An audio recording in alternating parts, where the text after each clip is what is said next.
understand there's a few issues that need to be addressed. Yes, Your Honor. Good morning. Andrew Allstorff on behalf of the state. It came to my attention. Good morning. Good morning, sir. I don't think the microphone's on.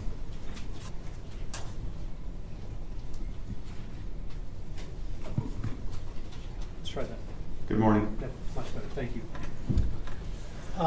When we left off yesterday, we had been discussing the recovery of what had subsequently been identified as Patrick Shunn's Arc'teryx jacket on May 15th. That's correct. And we went through a series of photographs that documented that recovery and actually physically entered the jacket itself yesterday in front of the jury, correct? That is correct. The last thing we did, yes. Okay. So what I want to do is to finish up with the items, or at least some of the items that were recovered at that scene into evidence. So initially, I want to hand you what's previously been marked for identification as State's Exhibit number 664. This has been pre-marked and pre-admitted, and following the same procedure, we ask you whether you recognize that packaging, and if so, how. State's Exhibit 664, following the consistent manner in which our evidence for the Sheriff's Office is collected, has the case number, the date, time of collection, who collected it, and what the item is. I recognize this item. This is my handwriting. Okay. And the markings on the bag indicate that what's inside? This would be the rope, or that cord rope that we saw several images of yesterday. This would be that item. And while you're opening that, again, like several of the items that we have seen throughout the course of this trial, we see the familiar blue tape on the bottom. That's correct. The blue tape that you see here is from the Washington State Patrol Crime Laboratory.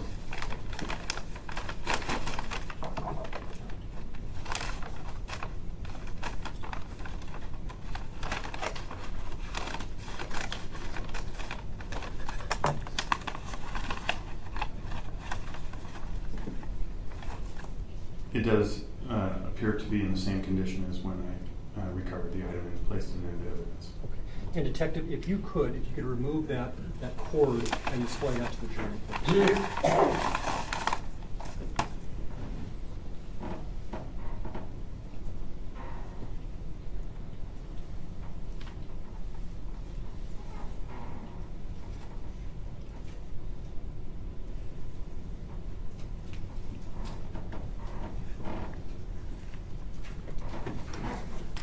Go ahead and place it back in. If I may point out a section of the rope that we saw in one of the images yesterday is it's stained in the middle here, which is consistent in everything in my training experience to be consistent with blood. And it was just something that we noted. That's why we were very careful in our collection of the item. And is that why ultimately that was sent off to the crime lab for examination? That's exactly why.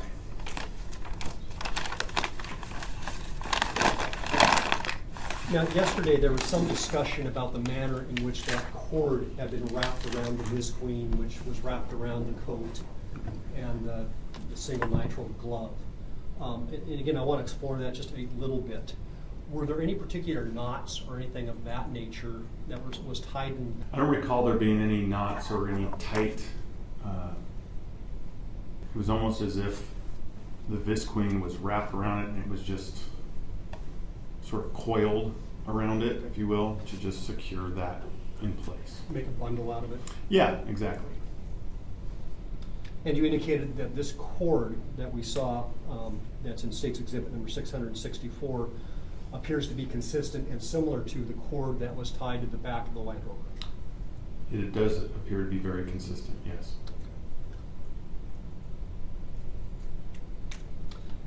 I'll trade you here, and when I can. State Patrol Crime Laboratory.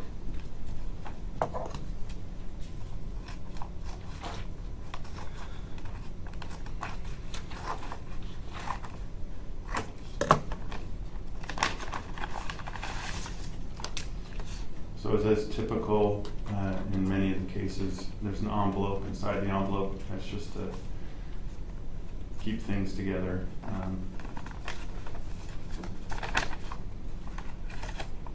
And this does appear to be the same as when it was located and collected as an evidence item. Okay.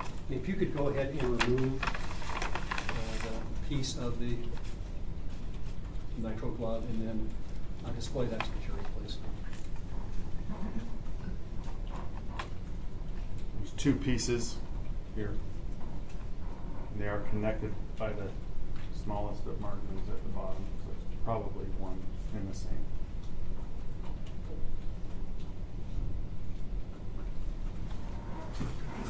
And Detective, the location of black nitrile gloves at various scenes of relevance has been a consistent finding, correct? It has been consistent in many of the scenes that we searched in the locations of vehicles, yes. Now, in regards to the black nitrile gloves that were recovered at the car recovery site that we discussed when we were going through the processing of that scene, do these two pieces of black nitrile glove appear to be consistent and similar to those gloves? They do, and they are also consistent with gloves that were recovered at the former Reed residence. Step down. Next witness. Your Honor, the state calls Charles Ewell.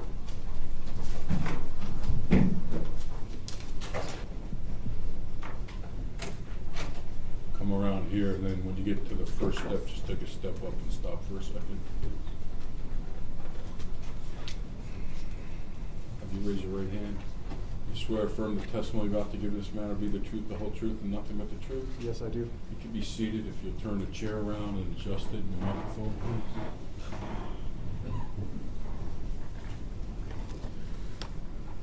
Good morning, Mr. Ewell. Good morning. Let's start by having you just state and spell your first and last name so the court reporter can take it down. Charles Ewell, Charles. Ewell, Ewell. Thank you. Hang on one second. You could move the chair up and you could adjust the microphone so you're comfortable, okay? Okay.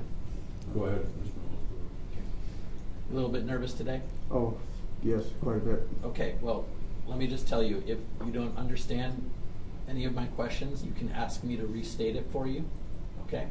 Yes. Because the point is you need to understand what I'm asking before you can give your truthful answers, okay? Where do you currently live? Phoenix, Arizona. Okay. How long have you lived there? Approximately 10 years. And here we are in Washington. When did you get here in Washington? Yesterday, about 3:30 p.m. Okay. Is that for the specific purpose of testifying here today? Yes. Okay. You ever been to Washington before? Yes. Tell us about that. What are your connections to Washington? I'm kind of like, my parents worked for Boeing, so we lived in Pendleton, moved up here about when I was 11. Okay. And So let's take this step by step. They become quite good friends with Tony Reed. yes. How'd you meet him? In elementary, I think football or sports or, Sure. something of that. Now, did there come a time when you actually lived with Tony Reed and his parents for a time being? Yes. Tell us when that was and what were those circumstances? I was in high school at some point. And you could say I ran away from home, or whatever, and then Tony Reed's parents let me stay there with him. Okay. And that was in Lake Stevens at the time? Yes.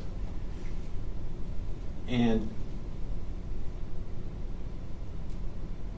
so was your relationship with Tony close enough where you felt like you were kind of one of their family for a while? Yes. And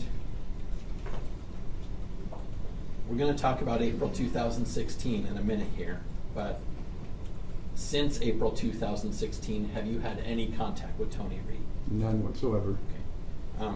But you do have a sister, right? Yes. And her name?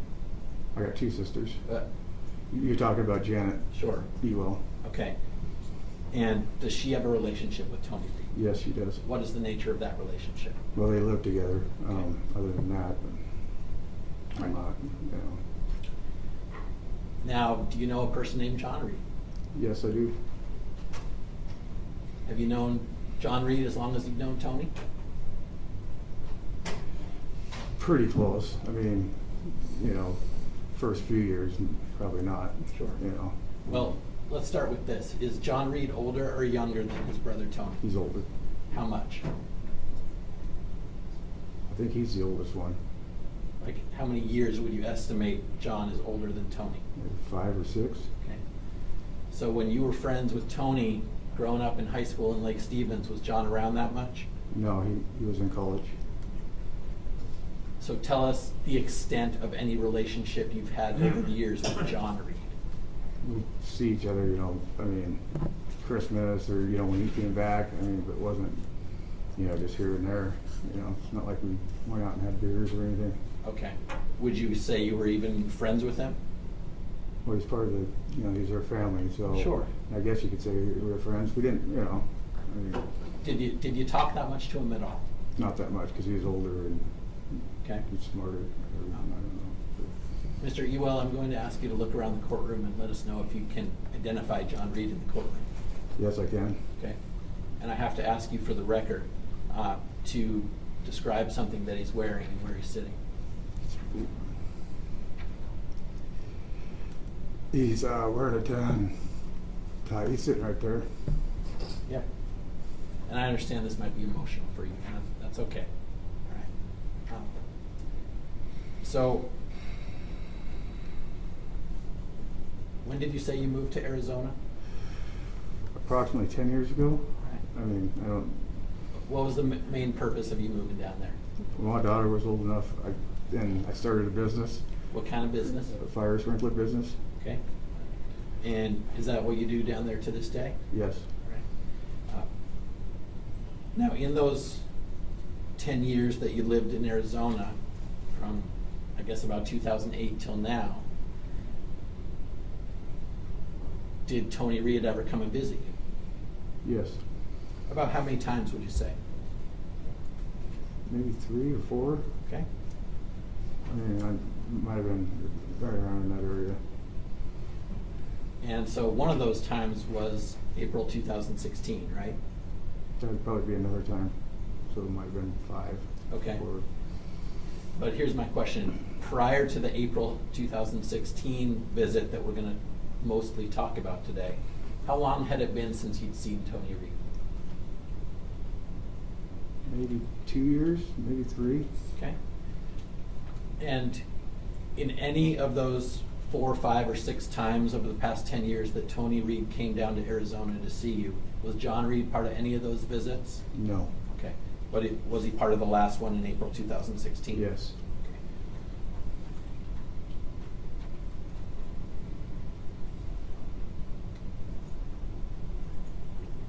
Is Tony Reed a close enough friend with you that if he wanted to just come to Arizona and see you unannounced, that would be no problem? It was. It was. Or he was. I understand things may have changed, so I'm just trying to get a Yeah, baseline yes. for your relationship. Yes. Okay, let's talk about April 2016, shall we? I think I might want to stop you for a second. Yeah. Sure, before you get for a minute. All right.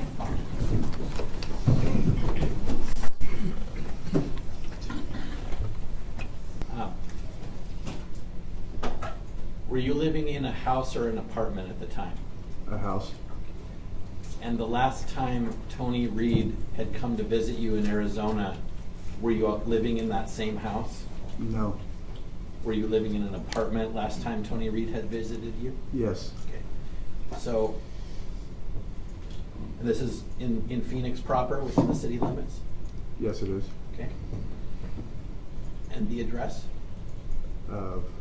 of the house you were living at in April 2016? 3719 West Caron Street, Phoenix, Arizona, 85051.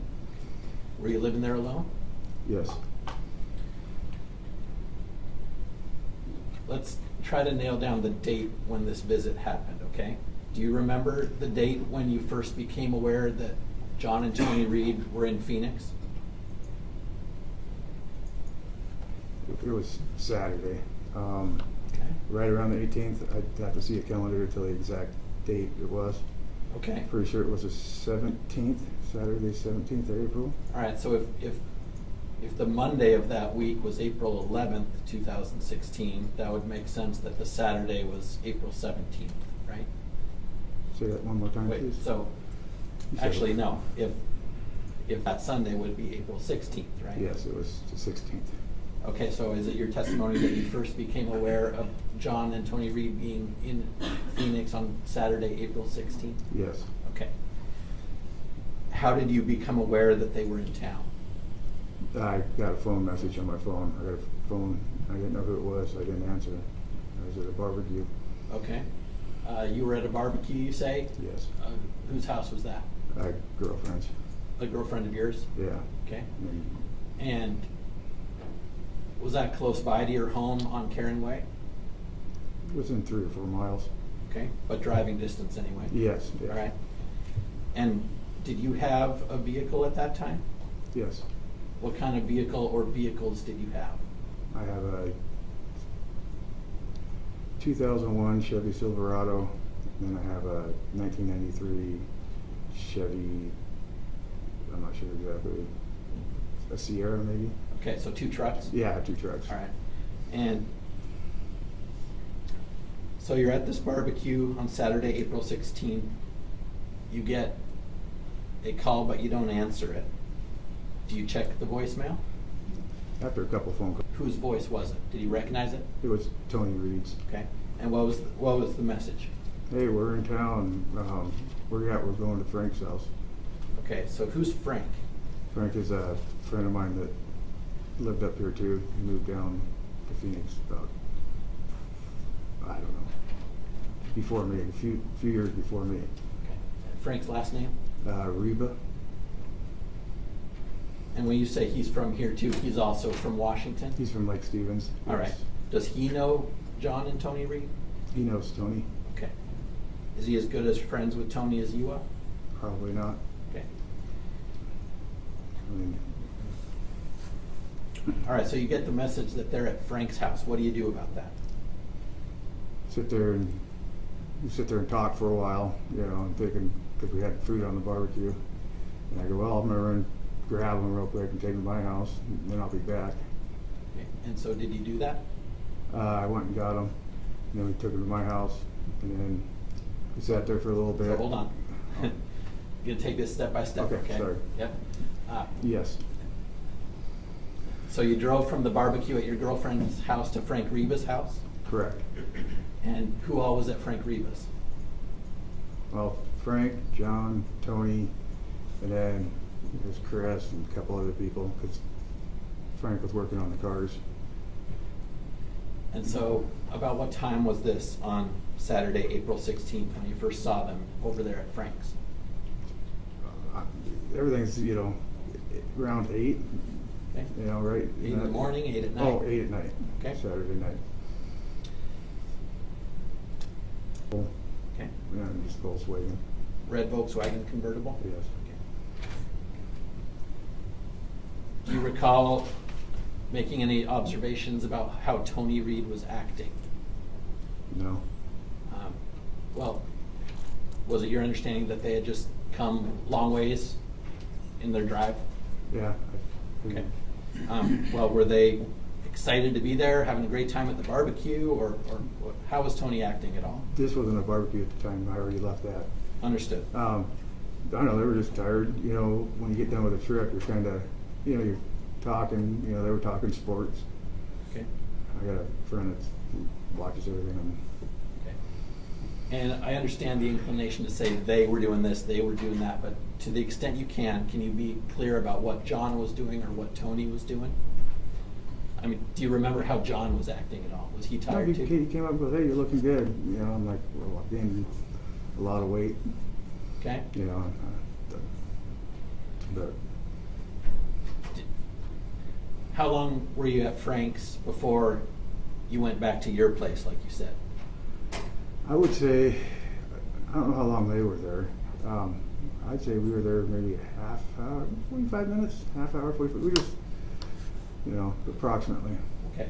And so when the decision was made after maybe 30, 45 minutes to go back to your place, who all drove in what vehicles? They drove their car, and then they followed me in my truck. Okay. And so when you get back to your place, did you notice anything that they had in the car with them? Not at that time, Okay. you know. Would you ultimately, before they left, make any observations about the things that were in that red Volkswagen convertible? Yeah, they had a lot of water. Okay. Yeah. Can you be more specific about what you mean?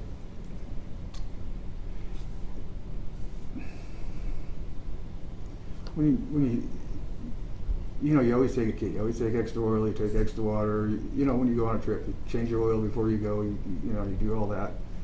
But they had jugs of water, and none of them were consistent with each other. They were all different shapes and sizes.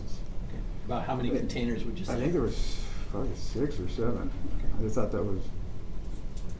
Besides the water, did they have anything that appeared to be containing clothing or anything else? They had a couple of garbage bags, I believe. Okay. Over the course of the time that they spent with you, did you ever notice John Reed with a cell phone? I think Tony had one.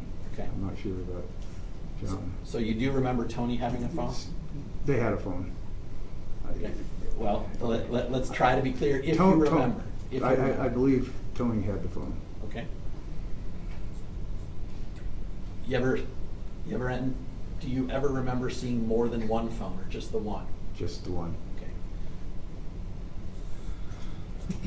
Did either one of them, let's take this one at a time. Did John Reed ever display to you that you could observe any signs of being physically injured in any way? No. Did he ever complain about anything like that? No. Okay. And what time do you think you got back to your place after Frank's? Around 8 or 9? 9? Okay. I mean, So, what happened back at your place? Did you spend a lot of time talking, or what happened? no. I actually ordered a pizza. Ate a pizza, and then pizza came, and Ron showed up because I never made it back to the barbecue. Who's Ron? Ron is a friend from Vegas, which is Sonia's old boyfriend. Okay. And who's Sonia? Sonia is John and Tony's sister. Okay. And what's Ron's last name? Croker? Out of the ordinary at this time? No, because he came up and said, talked to him for a few minutes, and he grabbed his stuff because he was going back. Who's he? Ron. Okay. Ron came back, and he went over there and spent the night at her house. All right. Friend of mine. How did that night end? Saturday the 16th. Went to bed. Okay. Where did John and Tony go to bed? I believe Tony slept in the spare bedroom, and John slept on the couch. Okay. What happened the next day, Sunday, April 17th? Oh, we all got up and started moving. Well, what do you mean started moving? Just I don't know, about 9 or 10. Just starting to. okay, so we're not talking about like moving. Oh no, like a no, moving waking van up. or anything. No, waking up. Doing your hair, taking a shower. Got it. Just.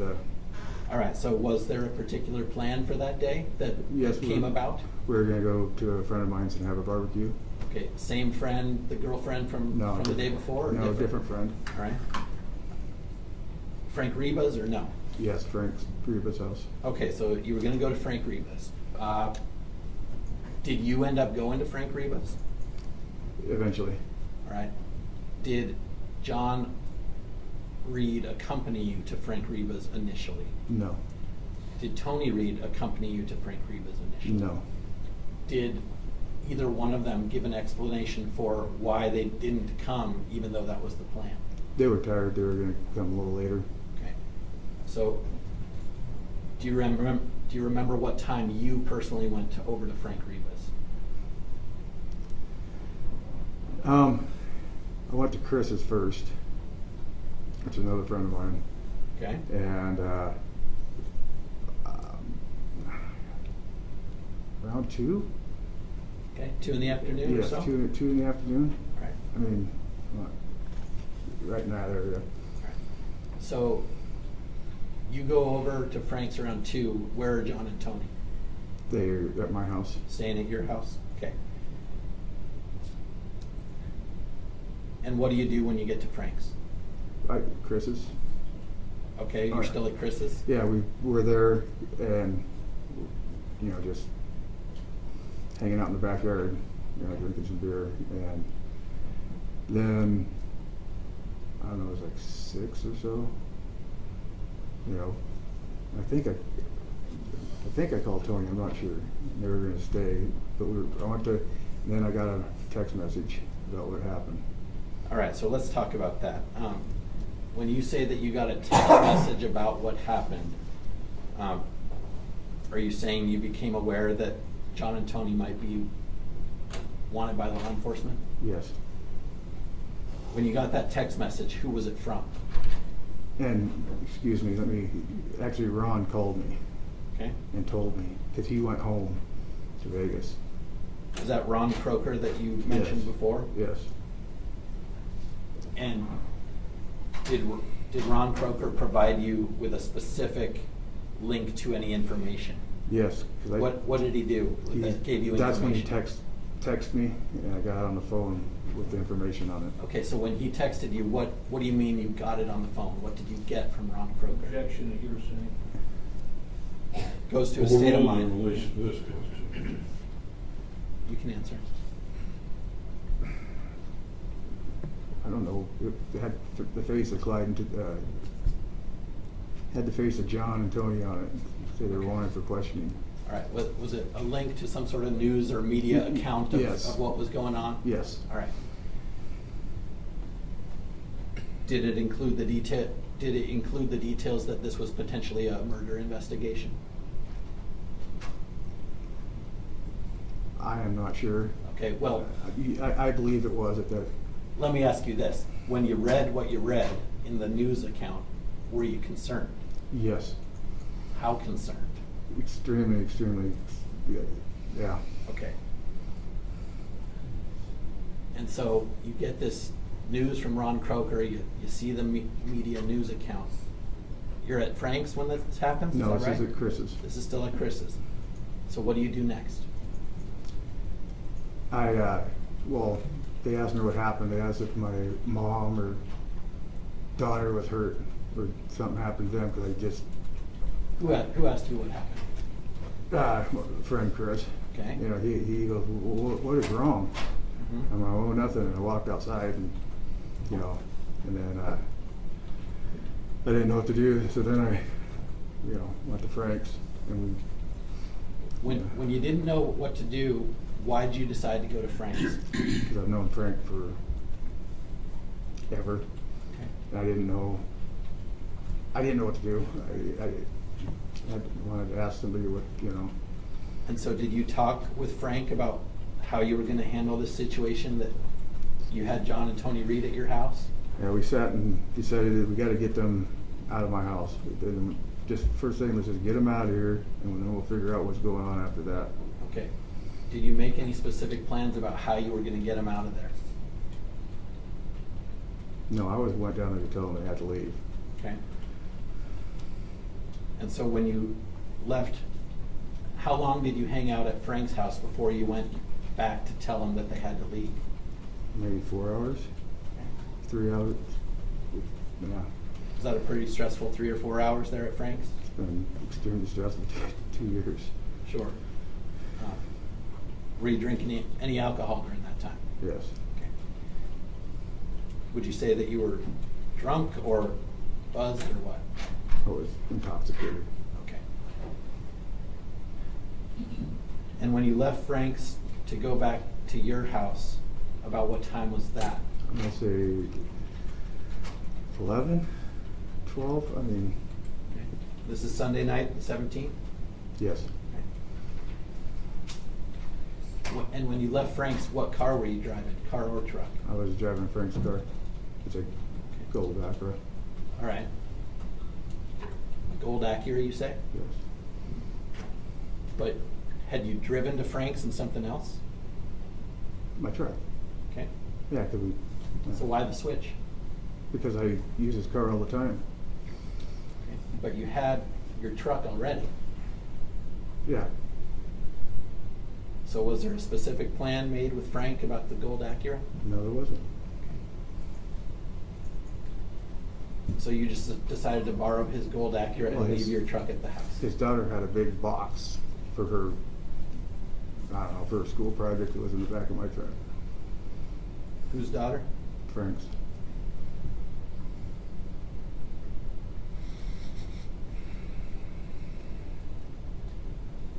Before I ask you what happened next, I want to ask you to describe your house for us.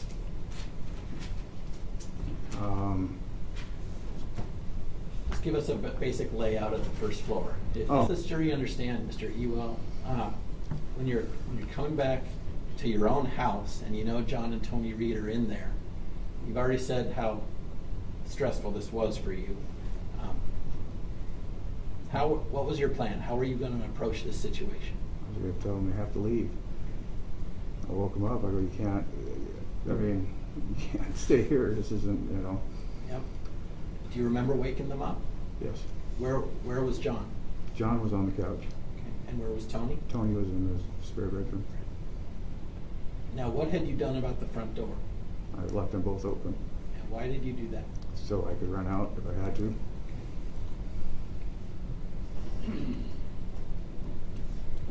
So you wake them both up? Did you, all three of you get together to talk about this? Yeah, they were all standing there. I was Standing in what room? the kitchen, or the, well, not really the kitchen. Right when you walk in, you got the kitchen, you know, and it's got that like a little bar, you know, and then you got the fridge, and it's small in there. So I was kind of standing where the hall you can hang a left, you know, or you can, you know, you're right there. So I was standing there. Okay. Would it be okay if you could do a little diagram for the jury about just so they can visualize the kitchen and where everyone was standing? Yes. Can we have a illustrative?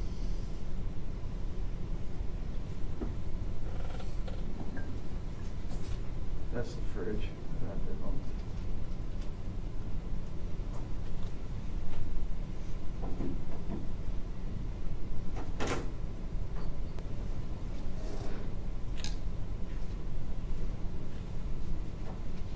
This is about 3 feet maybe. And I was standing right here. All right, so when you show us where you were standing, can you just mark that with an E? Okay. And then can you just go ahead? Yes. What happened next? Tony was sitting farther back in. And he walked past me and went and shut the door and locked the doors. Okay. And when you saw Tony Reed walk behind you and shut and lock both doors, what did that make you think? I thinking I'm in big trouble.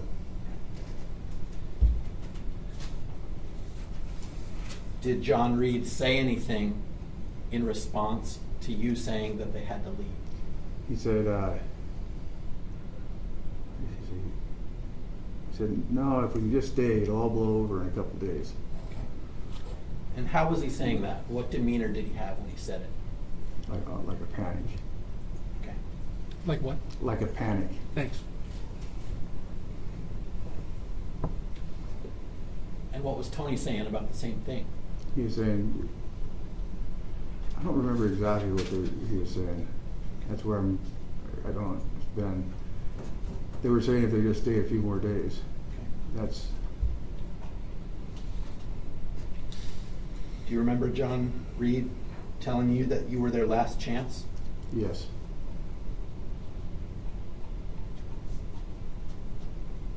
Were they aggressive with you at all? No. Okay.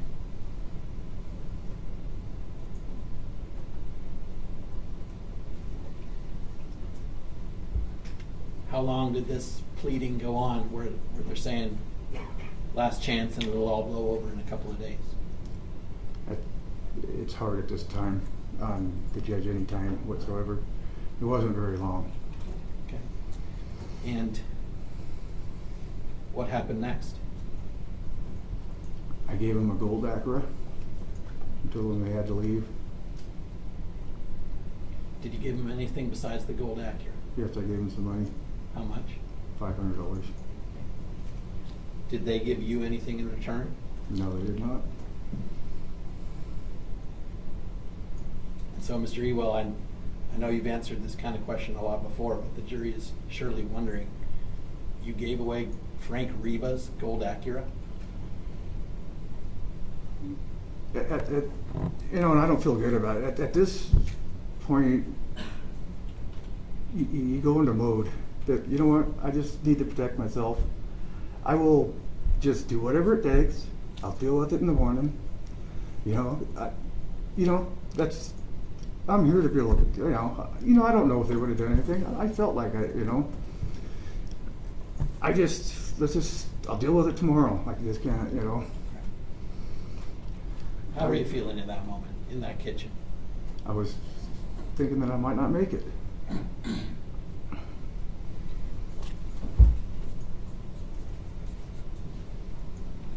But you can probably also understand how specifically leaving your truck at Frank's and taking the gold Acura back to John and Tony might make it seem like that was the plan all along. Yes, I understand that. All right. And that gold Acura was probably worth what? 5,000-6,000. Okay.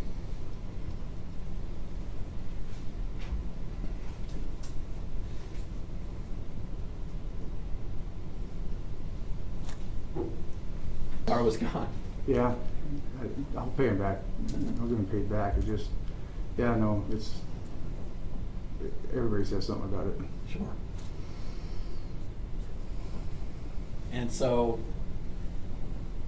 is this still Sunday night? Yes, When they drove, did they drive away? yes. What happened with the red Volkswagen? They drove with it. Do you remember who left in that one? I don't remember it that, yeah. Okay. Is it fair to say that both vehicles, the red Volkswagen and the gold Acura, between the two of them, John and Tony Reed, they left with both cars? Yes. Ever see him again after that? I never seen him again after that. Did you have an understanding of where they were going? No. Well, I kind of figured Mexico. Okay. I mean, it's right. How far is Mexico from Phoenix, driving wise? I just know from what people say, 2 hours, maybe 3. Okay. Not very far. How fast was it before you were contacted by law enforcement about this whole situation? First thing in the morning. Okay. I had a doctor's appointment. So afterwards I went back and stayed the night at Frank's house. Can you tell Frank about what happened to his car? And you say it was just that morning, Monday morning, that Yeah. the law enforcement contacted you? Yeah, I think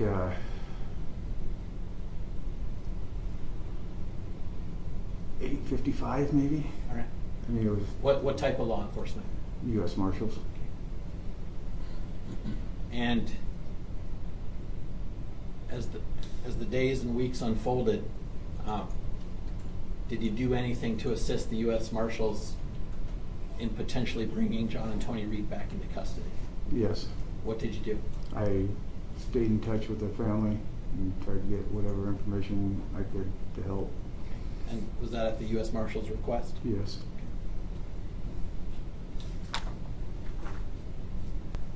Thank you. I don't have any more questions. Cross-examination.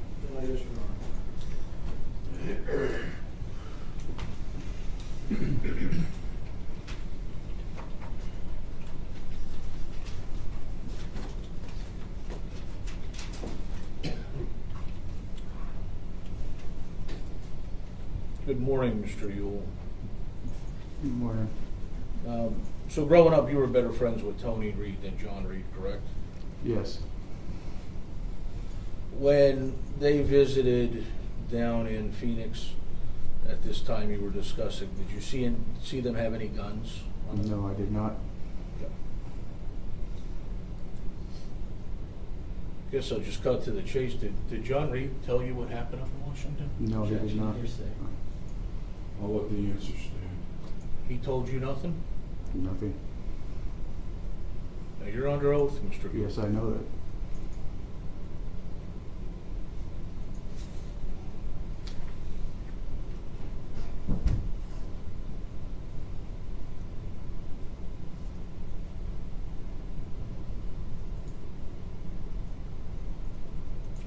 I have nothing further, Your Honor.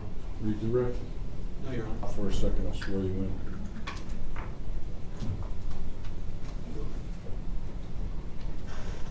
Keep coming around. And raise your right hand. You swear affirm the testimony about to give in this matter be the truth, the whole truth, and nothing but the truth. Yes. You can be seated and turn around the chair and adjust the chair and the microphone. Good morning. Good morning. Can I have you state and spell your first and last name so the court reporter can take it down? Frank Reba, F-R-A-N-K-R-Y-B-A. Thank you. Where do you currently live? I just moved 4157 West Michelle Drive. That's Glendale, Arizona. It's Tony's brother. So, Tony Reed? Tony Reed's brother, yes. How do you know Tony Reed? Me, Charles, Tony Reed, we all grew up together. All right. Did you go to the same schools? Yes. Are you the same grade? I'm a couple years younger. Okay. How close of friends would you say you are with Tony Reed?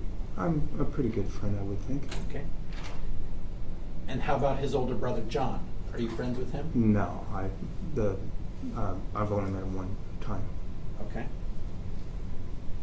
And what time was that? When he came down when all this started. Okay. Did you even know what he looked like before you met him that No. time? Do you remember what he looked like back then? Yes. Can you look around the courtroom and tell us if you see John Reed in the courtroom here today? Yes. We need to have you describe for the record what he's wearing and where he's seated. He's wearing a yellow tie. Looks like a blue shirt. Okay. Sitting to the right of me, in Yeah. front of me. And the record will reflect he's identified the defendant. Other than the clothing and the circumstances, does he look about the same as he did back in April 2016? Yes. Okay.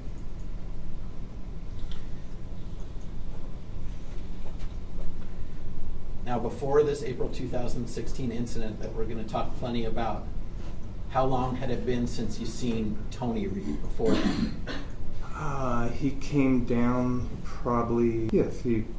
It's the Acura is my, just my beater. It's my get around car. And Charles owns a sprinkler business, and of course, the Acura got really good gas mileage, so he'd come get it when he had to go look at jobs and stuff like that. Okay. So he had borrowed it before. Yes.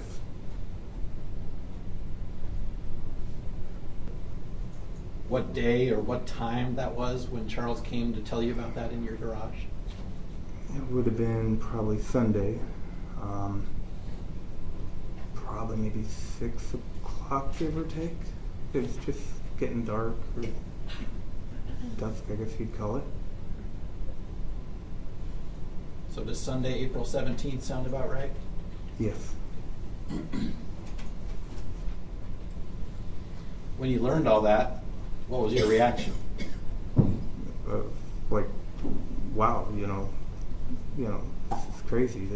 They can't stay at your house, Charles. They gotta leave. Okay. Well, had you already seen John and Tony Reed when you learned that? Yeah, the day prior when they came down. Okay, so let's talk about that. Okay. Tell us when you first saw them. It was Saturday evening, probably close to the same time. Charles gave me a phone call, said, Tony's in town. He moved, so they didn't have his address, and they knew where I lived. And then Charles gave them my address and they came to my house. Okay. And so they showed up? Yes. Did you know who they were when they showed up? I knew who John or Tony was, of Sure. course, and Tony and John, look similar. Sure. So I took it for granted that was more than likely John. Were you introduced? Yes. Okay. And he was introduced as John Reed, Tony's brother? Yes. Okay. How were they acting when you first met them that Saturday? Objection, close respect. You'll have to lay a better foundation. Sure. Steve. Based on what you could see about just how, let's take Tony first. When he showed up that Saturday night, did you make any observations that let you know how he was acting? I didn't notice anything, out of the normal. They're both pretty quiet people. Okay.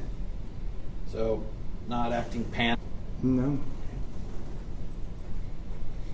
Do you remember what kind of vehicle they arrived in? It was a red Volkswagen. Okay. Got together that they were actually wanted by law enforcement. What did you and Charles talk about what to do next? Objection, hearsay. Goes to their state of mind. I told him he needs to go over there and tell him they gotta leave. You're wanted for, double homicide. They can't stay here. We got a good life here. We don't need this in our life.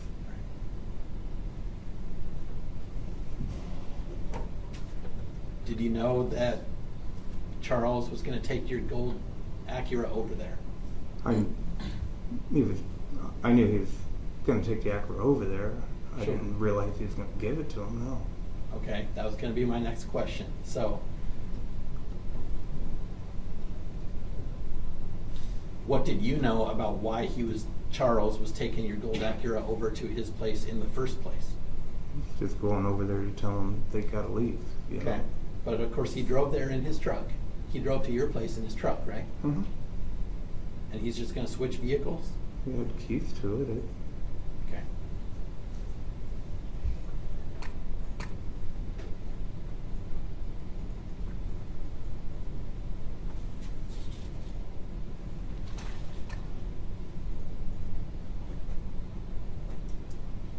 No.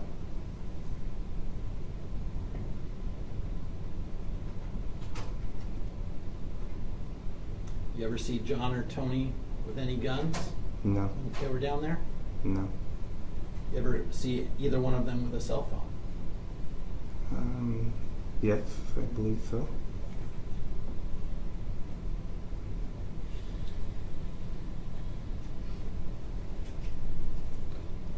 Do you know if Charles ever got anything in return for the gold Acura? No. Do you recall telling a detective, quote, he might have? Yeah. What do you mean by that? Well, I mean that, he might have, but he didn't tell me about it. Okay.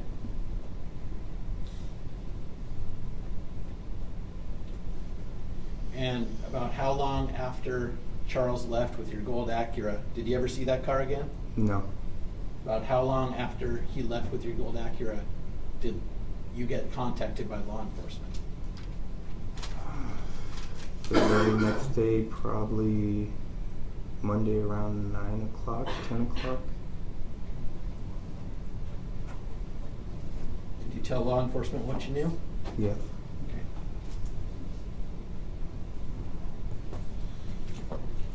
I don't have anything further. Cross-examination. Just briefly, good morning, Mr. Reba. So is your understanding that both brothers were essentially in some type of trouble, correct? Yes. And that both were wanting to be questioned for a double murder? Yes. And that included Tony, is that correct? Yes. Okay. No further questions. Read the rec.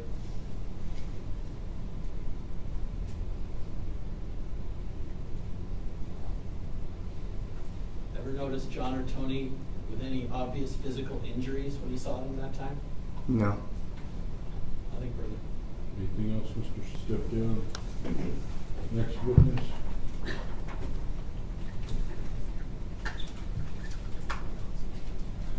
Recall Detective Bill, you testimony yesterday that on May 15th, that you and Detective Fontenot had gone up again on the whipping bench and had processed a scene where a bloody Arc'teryx jacket was found. Is that correct? Yes. Now, I want to talk to you about the time frame and the days immediately preceding that. Without getting a scene of the jacket that Tony Reed had turned himself in. That's correct.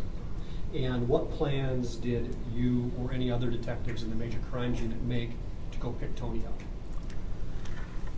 Once we learned that he had been taken into custody, we made plans to travel to San Diego on the 19th of May, and we did so.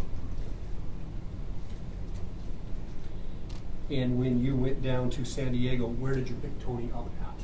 The next day, May 20th, Detective Fontenot and I traveled to the San Diego County Jail, which is downtown San Diego.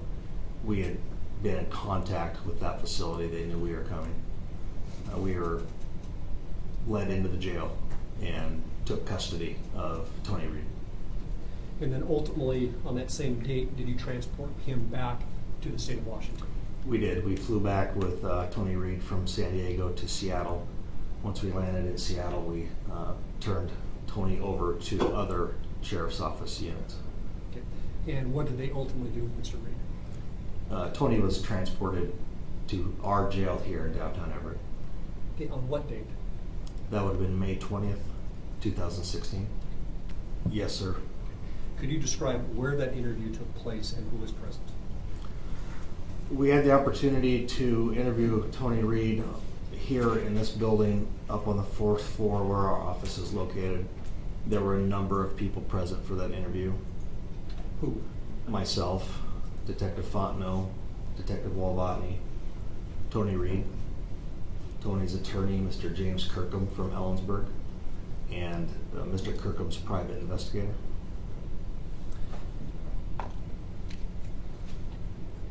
This interview, was it videotaped? Videotaped and then separately audio taped. Approximately how long did this interview take? My recollection is a number of hours. Now, this is approximately, 6 weeks after the disappearance of Monique? 5 Pat to Noden, Patrick Shun. I'm sorry. Yes, 5 to 6 weeks, something like that. By this point in the investigation, has law enforcement come to the conclusion that Tony wasn't on the west side of the mountains when Monique and Patrick disappeared? That is correct.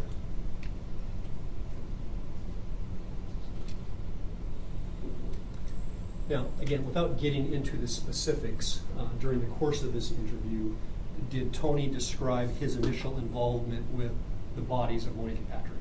Yes, he did. Did he describe ultimately what occurred with those bodies and what occurred with the vehicles? Correct. Was there also some discussion about the cell phones that Monique and Patrick had?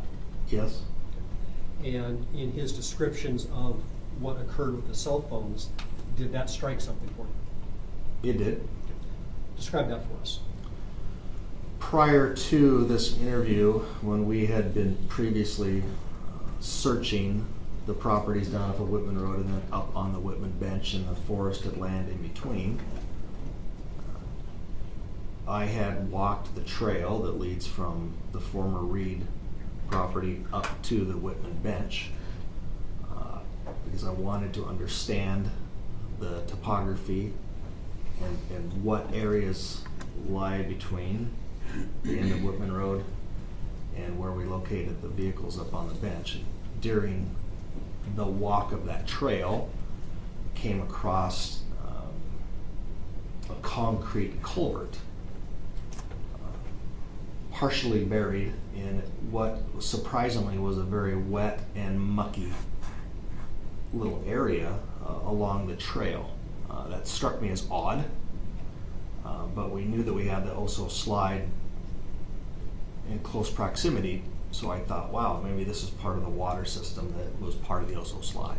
So that little spring, that little well, that little concrete culvert that had muddy, mucky water in it was something that I recalled. And what was it that Mr. Tony Reed indicated about the ultimate location of the cell phones that brought that to your attention? Tony Reed told us during the interview, excuse me, that he had placed. Objection, here's Response. To explain what he did next. Okay, the next testimony not be considered for the truth of the matter asserted, but only in relation to what the detective did based on the information that was provided to him. Thank you. We learned that the phones had been placed into that concrete culvert where the muddy, mucky mud and water was located. So you heard Tony give that information during the course of this interview. What did you do? I immediately recognized that location that he was referring to. So I quickly got out my work phone and began texting members of the search and rescue unit. And we had a back and forth texting conversation where I said, do you guys recall, do you remember this location? Yes was the response, and I explained to them what we had just learned in the interview, and I requested that they immediately go to that culvert on that trail and see if the phones were inside the muddy culvert. And was one of the individuals that you were having this text conversation with Sergeant Danny Wickstrom? Yes, Sergeant Wickstrom.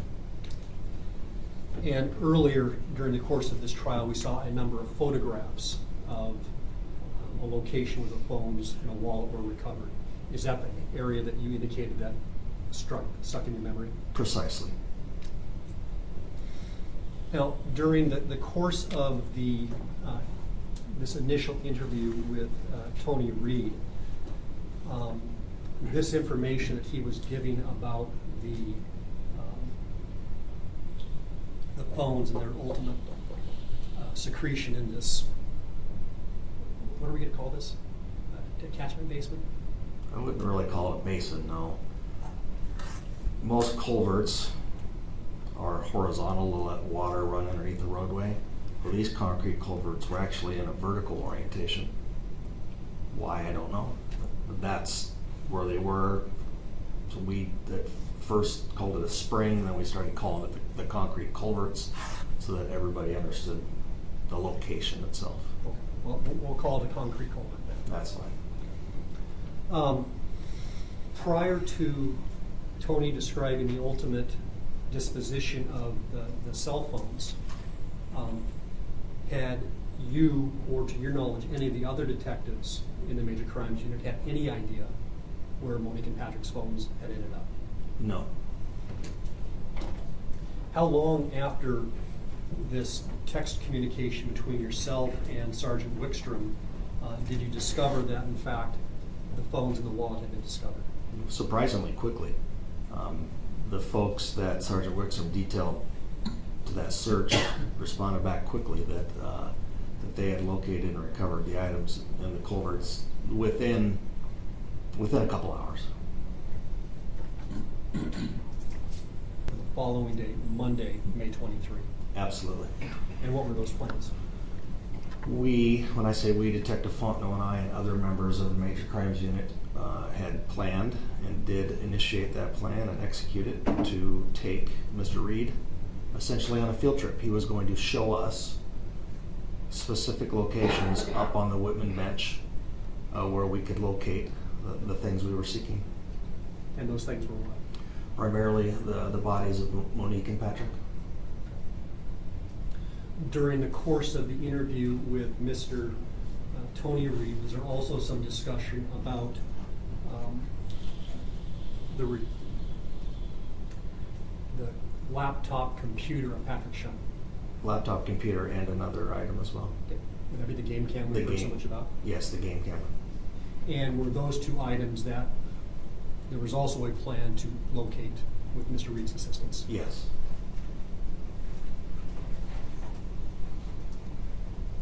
So on this field trip that you described for us, kind of walk us through what the plan was, what the procedure was, and how that was going to work.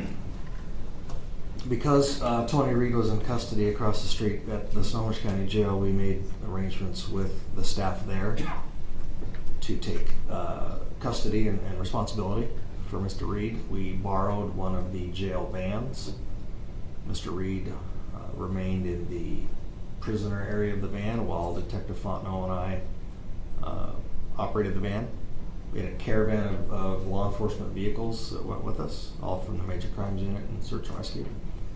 And we drove up to the Whitman bench, where we had been numerous times by now in this investigation. And Mr. Reed would have us stop at the locations that he needed to point out to us, where we needed to find Monique and Patrick and the other items. Now, during this field trip, you indicated there was kind of a convoy of law enforcement. Correct. Which detectives from the Major Crimes Unit in the game cam, the bodies of Monique and Patrick,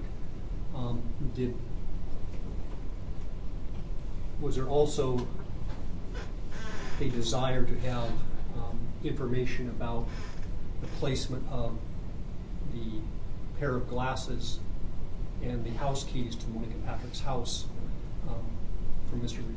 Yes.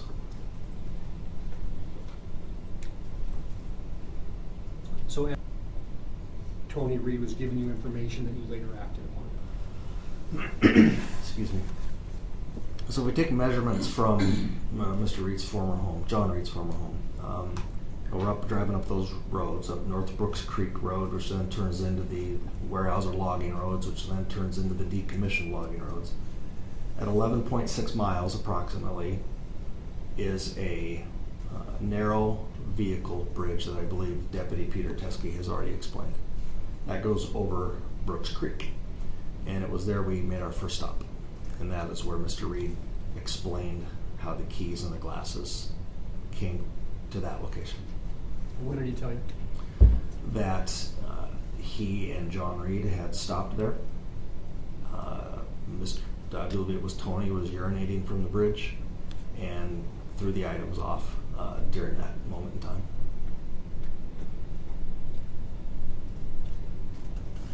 Essentially closed the chapter of the bridge and the glasses and the keys. We got back into our vehicles and continued on. And again, using that measurement from the former Reed property down on Whitman Road, we now traveled to a clear-cut area that we had driven by multiple times in the preceding month.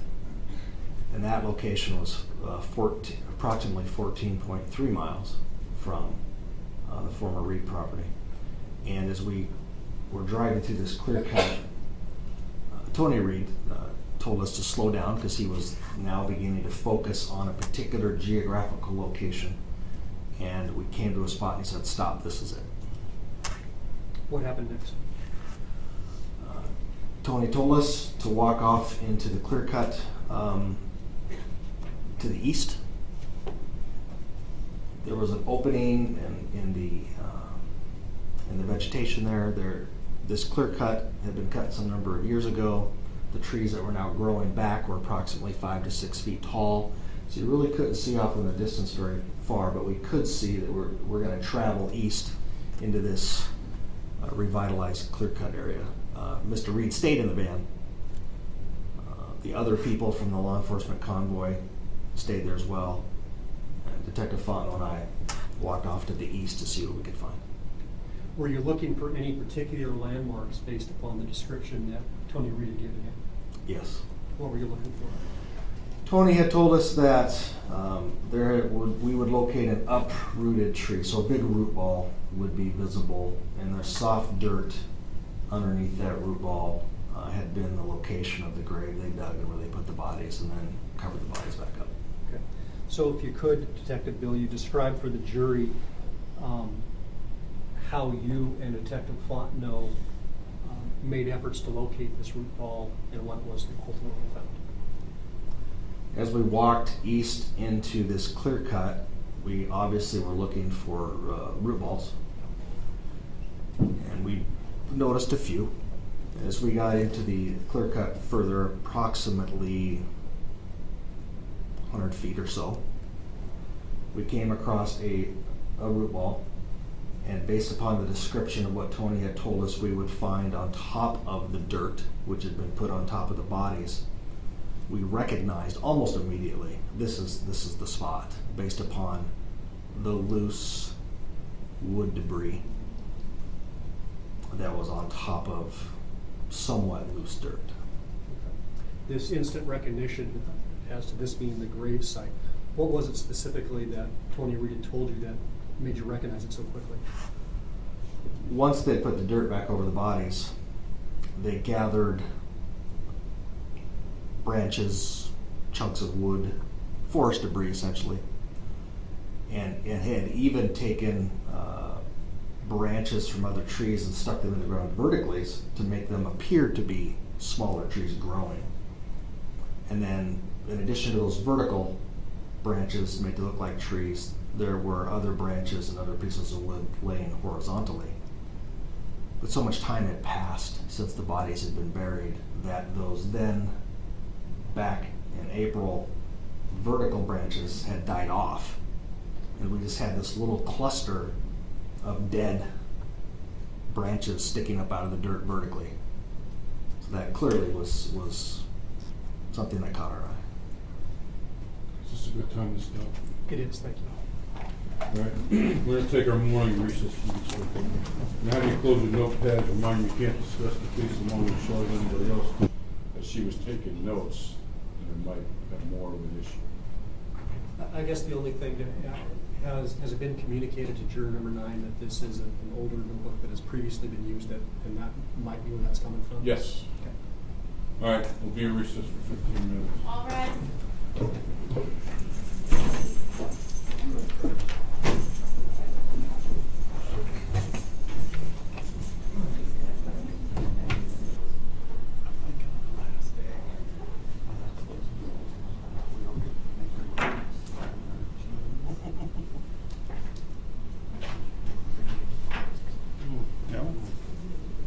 It's not really my style.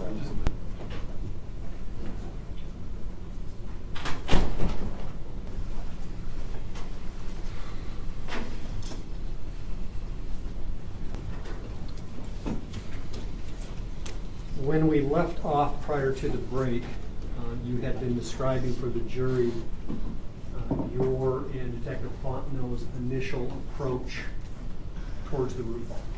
Yes.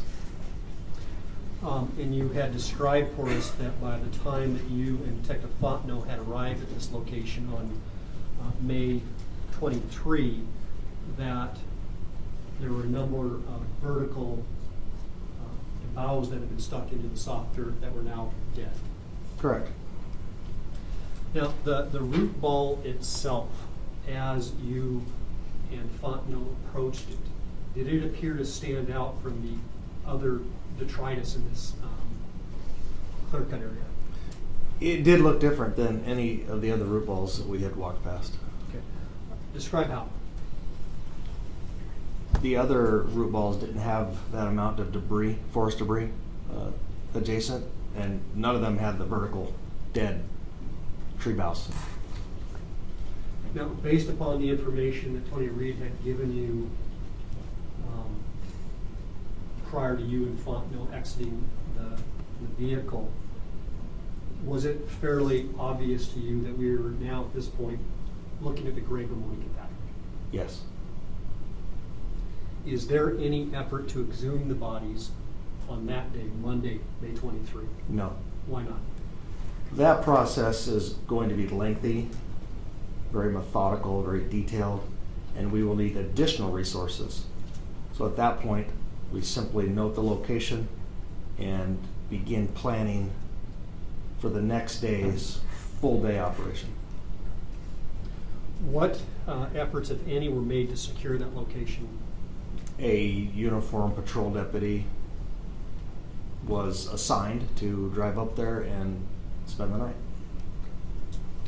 What we now knew to be the body location. So describe that process to the jury. Detective Fontenot and I got back into the van with Tony Reed. The rest of the caravan were in their vehicles.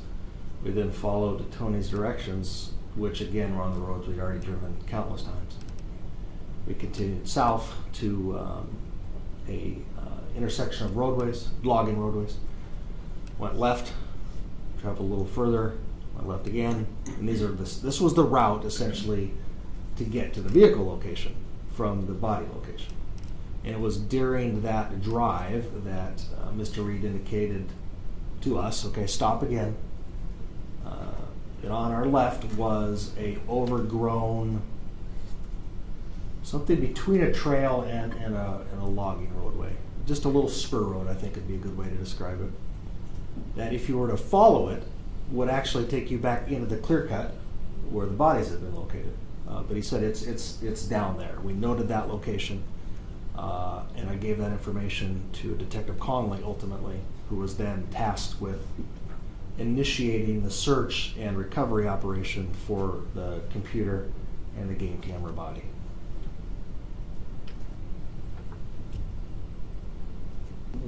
Located in her grave. What's the approximate distance from that clear cut to the clear cut where the vehicles had gone over the edge of the ravine? Approximately 2 miles.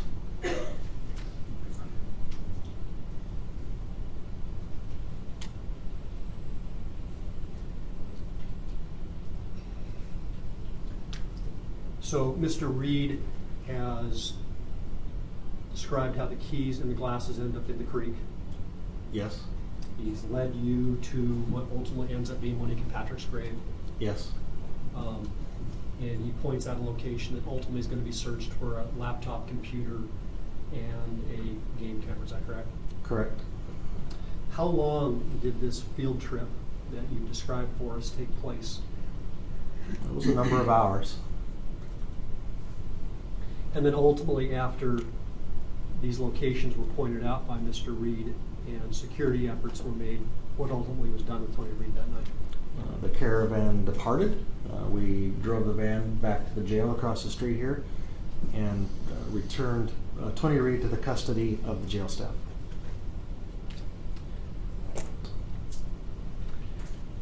Judge, I have no further questions for Detective Billiou at this time. Thank you. Cross examine. Next witness. Your Honor, the state recalls Detective Ted Betts to the stand.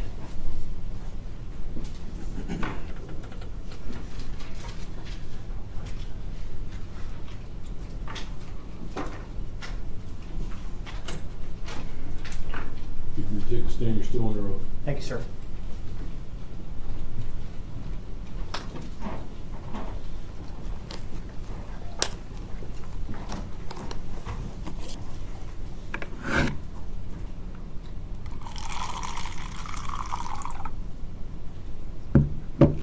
Detective Betts, good morning. Good morning, sir. Let's pick up your testimony for this brief section back into your role as primary scene photographer, shall we? Yes, sir. And I will direct your attention directly to May 24th of 2016. What were your assigned duties that day in total? Primarily, my role was to photo document the scene from the ground and from the air. Okay.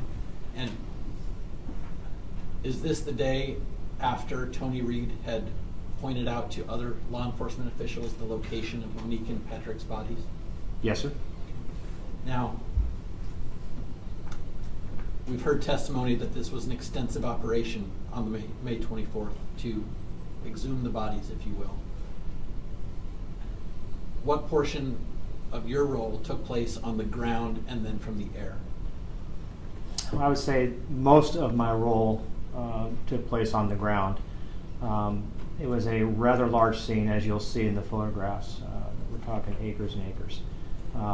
And I needed to properly photo document that not only the general clear-cut area from the ground, but also the area leading up to where eventually we found Patrick and Monique.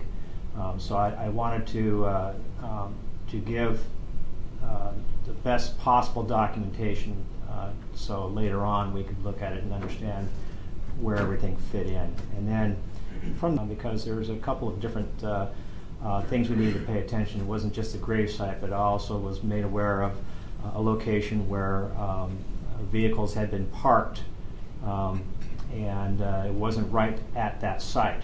So I wanted to show where the site where the vehicles are parked was in relation to where the gravesite was. But also I wanted to show where that general area was in relation to where the vehicle recovery site was. Because all of this is on the area we know as the Whitman Bench.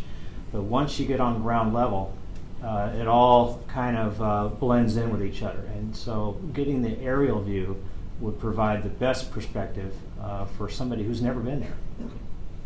And when you say that you had what you're depicting here, and also take some time to tell us what your plan was while in a helicopter to do a thorough documentation of this scene. Well, shooting photographs from a helicopter is not quite as easy as it sounds. There's a lot of vibration involved of the room. I wanted to do the same thing at this scene. I wanted to go to different parts of this area and then shoot towards the middle, north-south. So I'm focusing to the south, and you can see the clear cut. As if you don't know what a clear cut is an area of trees that have been cut from the forest, and you'll see various slash piles throughout, like I've talked about earlier. But then, another good thing to look at when you look at these photographs is on the road you'll see a big red vehicle.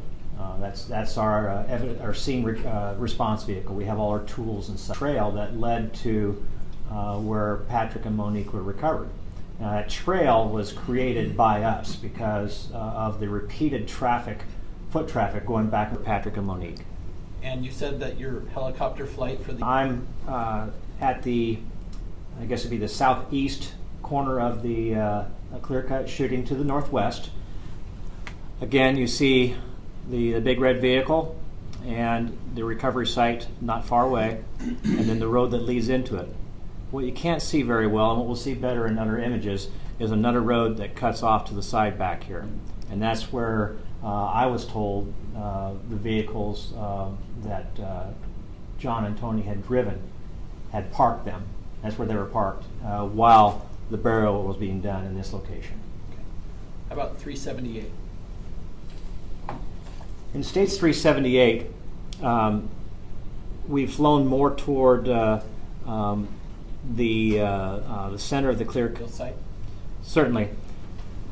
When we conduct an exhumation like we're doing here, a recovery operation, everything in that site is important, from the twigs and sticks that are on top of the ground to all of the dirt that's there. So what we do is we take that dirt is hand dug out, placed in buckets, and taken to a sifting station, is where you're seeing this being done right there. And so as you can imagine, just like an archaeological dig, there is a screen box, and that's shaken back and forth. You won't see anything like this right here. That's because we created that day. And so remind us about how many personnel from that 9 a.m. period down to around 4 p.m. on May 23rd were traversing back and forth in this area to create that trail. I think there was probably 8 of us there. Okay. I'm guessing, not counting heads actually. I think there's about 8 people there. Moving on to States Exhibit 381. 381 is just a closer view of showing the same thing. You can see now where the sticks are on top of that tarp. This is another evidence processing table. We would do final bagging of certain things and marking and labeling and such. And then again, you can see our operation, the 2 evidence tables, the sifting station, and where the site was. Every site roughly right here. And you can see all of the woods. This is the Whitman Bench area. This is all flat up here. And that falls off on most sides. I think on 3 sides at least, it falls off. And so this is a huge area that had been searched as far as I knew. I wasn't part of all of that, but I know that a massive search effort's been going on. So I wanted to show just how big this area is and where they ended up being and document that. And I think you previously referenced in your testimony about the former home of John Reed. Well, that would have been more often this area out in here. I'd have to look at the overall map to be exact, but as I recall, it was out in this general area after it falls over after the elevation gives way. Okay, let's move to 376. Not as recent photographs as I would like. And this was my first opportunity to get a view of this area from the air. So I figured as long as I'm in a helicopter, let's go shoot it. And then I can get area is off in this area over the edge. This is the ravine that I talked about a few days ago where Monique's Jeep had gone down. And this area right here is where we found Patrick's Land Rover. And then obviously this is where the tarp with the tools and the branches and the gloves are found. And there's a road, as you can see right here, that leads into that. So at this part of the flight, we're flying in that direction, and I took a photograph to document that clear cut. And are we yet in this picture able to see where the burial site is? No, because we're facing almost the exact opposite direction. The burial site is on a bearing of 274.2 degrees from the vehicle recovery site. So if you imagine a clock, it'd be if you were looking at it at 12 o'clock, the burial site would have been off just past 9 o'clock, just above 9 o'clock. And moving on to states 389. So now we're facing more to the west. And what I wanted to show is where the burial site was in relation to the vehicle recovery site. So the vehicle recovery site's right here, where I'm indicating. And then if you look at this ridge right here, use this as an indicator. If you go straight down, where Patrick and Monique were recovered was over here, roughly 1.13 miles away as measured by Google Earth. And the reason why I know that is because I actually looked at Google Earth images of where we do the same thing here and then do a straight line measurement. And moving to the next exhibit, which is Well, as has been described, Detective Billy and I spent a considerable amount of time with Tony Reed the day before. We drove him up to the location, same location we'd been at a number of times, been by at least a number of times.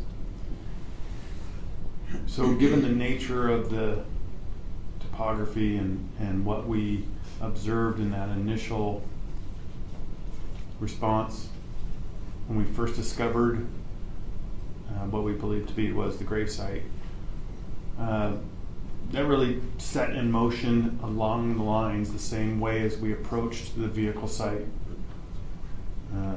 vehicle recovery site, and the searches, all the other searches, essentially, where we had to hold the scene. We wanted the best opportunity with the best light in the best of circumstances. We had assessed, Detective Billy and I had assessed the site, the grave site area, and determined that we really didn't need to take extraordinary measures to protect any obvious evidence that may be recovered. So we marked the area, the entrance point. We were the only two to enter because we didn't want to disturb a lot of things. Put a cone there and placed a deputy. A deputy was summoned, a uniformed deputy. They parked their patrol car right in front of this site. I actually recall that gate that we heard that leads up 14 miles away up North Brooks Creek Road. That gate was actually closed and locked just to try to prohibit as much or any access to the area so that we could be very careful. Our crime response unit, as you heard Detective Betts describe, we put that together, made sure we had all the resources for that. We wanted to have a forensic anthropologist that we've used in other cases that Detective Billy and I have been responsible for, where we've exhumed or extricated remains from the ground. So, I mean, all of those things had to happen. So the day we left, we made those plans. We were going to meet up, caravan up, and begin our process of, as we've seen over and over again, essentially the same way to process a crime scene. Now, I would assume in your years as a... Yes. Just briefly walk us through that, and then we'll kind of go through what actually happened. really the best description that I've heard, and it's stuck with me, is peeling an onion. It's taking one layer at a time, documenting from the outside in what we're observing at the moment, and then taking one layer off, documenting what we're finding, observing, taking our time, taking the next layer off, and just piece by piece by piece until we feel like we've completed the process, however long it's going to take. Through 374. I'm going to ask you to take a look at these briefly and then indicate for us whether collectively you recognize what those are.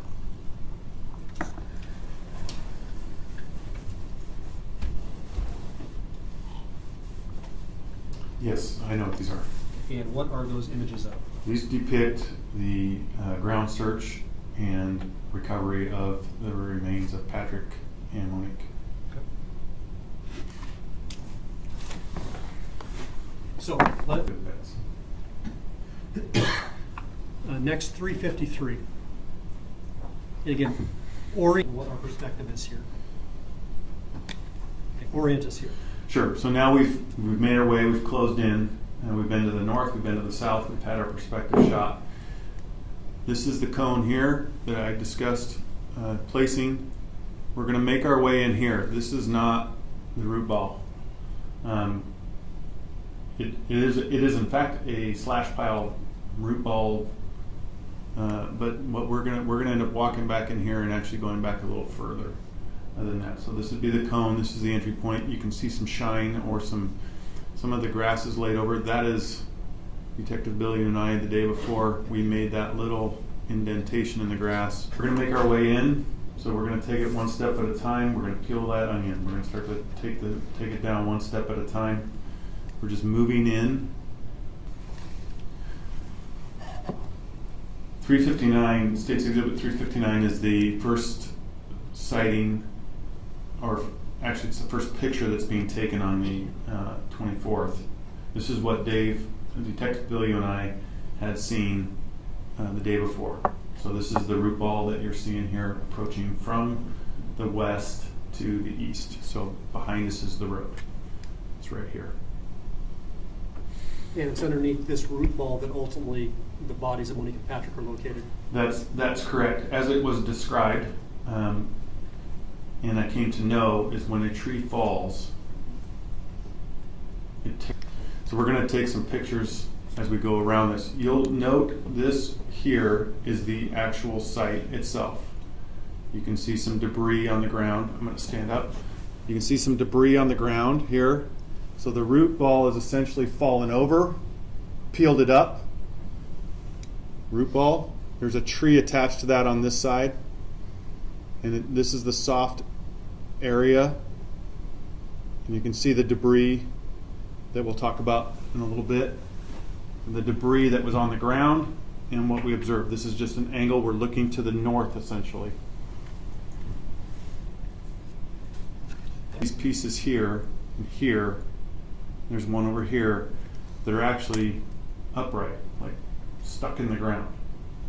Those were the pieces that had been stuck in the ground to look like a tree. This is the debris here. This is the actual site right here. This is the root ball. That's the, just for perspective, that's the tree. That the street or the road where we're parked is behind us in that direction. So it's off to your left and slightly behind you.